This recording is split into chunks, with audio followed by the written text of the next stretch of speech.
Hello बच्चों, let's read the question first. तो ये असर्शन रीजन टाइप क्वेश्चन है। तो असर्शन स्टेटमेंट कह रही है typhlosole increases the effective area of absorption in the intestine. और रीजन दे रखा है typhlosole present in the intestine is the characteristic feature of cockroach.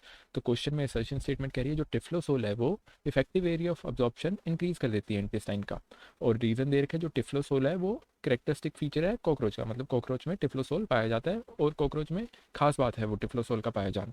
तो सबसे पहले जान लेते हैं ये टिफ्लोसोल होता क्या है। टिफ्लोसोल एक्चुअली अर्थवॉर्म में पाया जाता है। तो ये हमारा की कॉन्सेप्ट क्या हो जाएगा, एलिमेंट्री कैनाल ऑफ अर्थवॉर्म। तो ये जो टिफ्लोसोल है वो एलिमेंट्री कैनाल का पार्ट है अर्थवॉर्म की। अर्थवॉर्म की जो एलिमेंट्री कैनाल है उसमें एक पार्ट है टिफ्लोसोल। और ये टिफ्लोसोल है क्या, ये एक इंटरनल फोल्ड है इंटेस्टाइन में। इंटरनल फोल्ड ऑफ इंटेस्टाइन, अंदर की टाइप मुड़ा हुआ इंटरनल फोल्ड ऑफ इंटेस्टाइन। अब यहाँ पे जैसे ये अर्थवॉर्म है, सेगमेंट्स बने हुए हैं अर्थवॉर्म में, तो इसके अंदर एक फोल्ड बने हुए हैं इंटरनल। वो क्या है, टिफ्लोसोल है, अंदर की टाइप मुड़े हुए हैं। तो टिफ्लोसोल का जो फंक्शन है वो क्या है, जो इसका फंक्शन है, अंदर की साइड फोल्ड है तो वो सरफेस एरिया इंक्रीज करते हैं। तो सरफेस एरिया इंक्रीज करते हैं तो क्या हो जाएगा, अब्जॉर्प्शन जो एरिया है डाइजेस्ट फूड होने का, अब्जॉर्प्शन एरिया बढ़ जाएगा।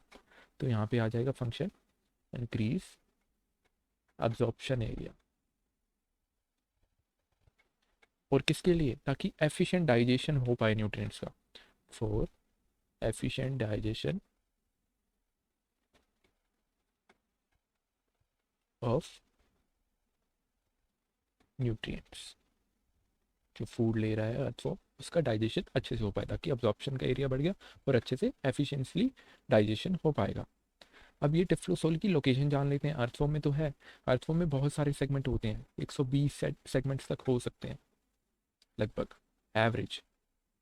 अब ये क्या है, कहाँ पे है ये, तो यहाँ पे लोकेशन हम लिखेंगे टिफ्लोसोल की। तो लोकेशन ये होगी इसकी after 26th segment, after 26th segment. ऐसे ये छोटे छोटे पार्ट्स हैं जिसको सेगमेंट्स बोल रहे हैं, तो ये 26वें सेगमेंट के बाद मिलेगा। और लास्ट से 23rd और 25th सेगमेंट में नहीं मिलेगा। जैसे लास्ट से पीछे से गिनेंगे तो जो 23rd और 25th सेगमेंट होएगा वहाँ पे ये डिफ्लोसोल नहीं होगा, एक्सेप्ट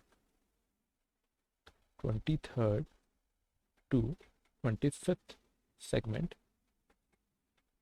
फ्रॉम लास्ट। तो ये अर्थवर्म का क्या है, करेक्टरिस्टिक फीचर है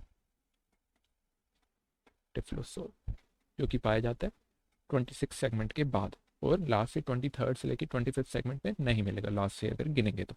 और काम क्या है इसका, अब्जॉर्प्शन एरिया बनाना और एफिशिएंट डाइजेशन करना।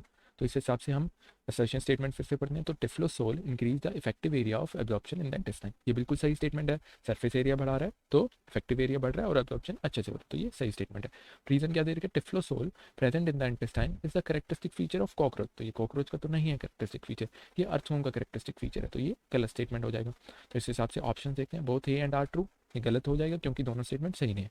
सेकंड ऑप्शन है both A and R true, ये भी गलत हो जाएगा।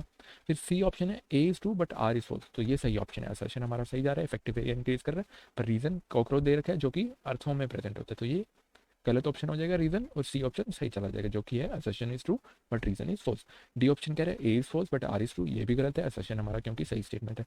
ई ऑप्शन है both A and R false, ये भी बिल्कुल गलत ऑप्शन है। So C will be the correct answer, that is assertion is true but r is false, reason is false. I hope you understand it well. Thank you very much.